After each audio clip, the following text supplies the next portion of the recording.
Now let's see what's happening in our News Express. Thank you so much, Christy. Good morning to both of you and all of you joining us here on SOKY Sunrise. An 18-year-old lost his life in a car crash over the weekend in Logan County. According to the Logan County Sheriff's Office, the crash occurred around 12:30 on Saturday morning on the US 68 bypass. Now, investigators believe 18-year-old Russellville resident Caleb Jenkins was attempting to make a left turn onto US 79 North when he crashed into a tractor trailer. Jenkins was pronounced dead at the scene, and the driver of the tractor trailer was not injured. Well, emergency officials are trying to figure out why outdoor emergency alert sirens did not go off during Friday's tornado warning in Warren County. According to a Friday night tweet from Warren County Emergency Management, the department was made aware that the community outdoor warning sirens, or COWS, did not activate. Warren County Director of Emergency Management, Ronnie Pearson, says it was due to a technical malfunction. Pearson says in case this should happen again, people should have multiple other ways of receiving emergency storm alerts. You have those capabilities in most vehicles nowadays. Your phone receives multiple alerts from news media, the National Weather Service. So please, if everyone could take time to make sure that everyone in their family has at least 2, if not 3 ways of being warned of an emergency. Warren County has 32 sirens in place, with a 33rd expected to be built in the Anna community in the next few weeks. Well, a man who failed to appear in a Kentucky court on kidnapping and other federal charges has been captured in Ohio, and there's a connection to Smith's Grove. FBI spokesman Timothy Beam in Louisville says in a news release that Brian Douglas Conley was caught Saturday in Ada, Ohio. News outlets report Conley was originally arrested in January in Litchfield and was released while awaiting trial on charges that he kidnapped a Brentwood, Tennessee woman and demanded a ransom from her parents.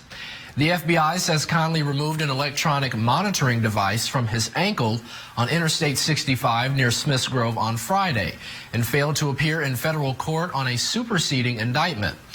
The indictment charges Conley with kidnapping, bank fraud, aggravated identity theft, and additional counts of interstate threatening communications. Well, multiple new laws are going into effect this week in the state, and WNKY's Krista Garrison explains. Kentucky will have multiple new laws go into effect later this week. For WNKY, I'm Krista Garrison. Thank you so much, Krista. Now, those laws will go into effect beginning on Thursday, the 27th. And, of course, we've saved the best news for last, Christy, and that is the rain is finally leaving us. Yes, we are finally drying out, and we're going to be staying nice and dry for quite a while. Now, let's see what else is happening in our News Express.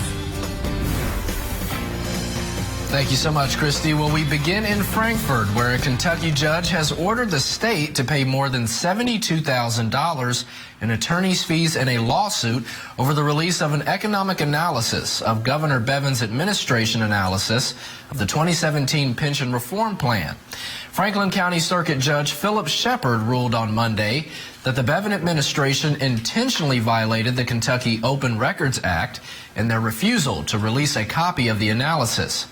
The Courier-Journal reports that Shepard ordered the analysis be released, and he directed the state to pay fees and costs to the individual requesting it. Bevin's spokesman said the administration disputes the willful violation conclusion and plans to appeal the ruling. This morning, we're learning more about the arrest of a now former Franklin County Sheriff's Department employee charged with DUI in a fatal ATV wreck. Lee Searcy has the story from Owen County. 43-year-old Mario Chavez in Owen County. Lee Searcy, LEX 18 News. Thank you so much, Lee. Well, happening around the nation, Elon Musk's rocket company SpaceX launched its most difficult mission to date on Tuesday morning. 5, 4, 3, 2, 1, 0.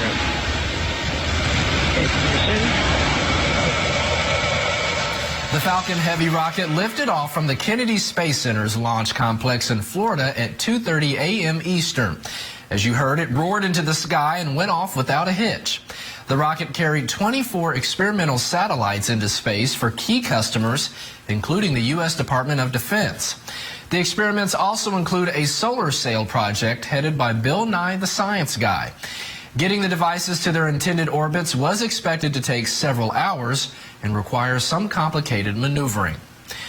Well, White House attorneys informed the House Oversight Committee on Monday that senior counselor Kellyanne Conway won't appear at a Wednesday hearing.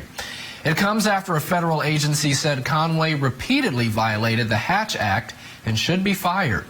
Oversight Committee Chairman Elijah Cummings says he plans to subpoena Conway. He said his panel would vote to hold her in contempt if she doesn't show. The recommendation for Conway's firing came from the U.S. Office of Special Counsel, which is not involved with Robert Mueller's investigation. The office accused Conway of, quote, disparaging Democratic presidential candidates while speaking in her official capacity on TV and social media. That was the basis of the office's assertion that Conway violated the Hatch Act. President Trump has said he won't fire Conway. And speaking of President Trump, new this morning in Washington, President Trump's national security advisor says the door is wide open for Iran to negotiate with the U.S. one day after the Trump administration announced new sanctions targeting the country's top leaders. Tracy Potts has the latest on that, plus immigration this morning from Capitol Hill. Are any senators here who wish to vote? Tracy Potts, NBC News, Washington. Thank you so much, Tracy. A very quick turnaround. No more rain. We're going to have great sunshine and really comfortable temperatures. Yes, finally. I know everybody's been waiting for those dry conditions. We'll be staying nice and dry for the rest of this week. Thank you for that update, Christy. Now, I just talked about it in the last trending. Space Jam 2 is coming out. Still a long ways down the road, 2021. But I've got to ask, do you guys think it's worth being made? Are you a loyalist to Space Jam 1? Soki's... It looks like she's a little, doesn't really have a hard opinion on it. Matthew? I agree with you, what you said earlier. I just think it's a repeat of what we've already seen with Michael Jordan. I mean, I guess it's our generations, but again, just leave, classics alone, I guess. But and I didn't realize how old it was. It's actually, the original one came out before I was born. I was going to say, you and I both, I think, right? No, it was 96. I think you were born in 95. Just before. Just before. So we were all... Well, you guys were both very little when it came out. Well, thank you for starting your Tuesday off with us.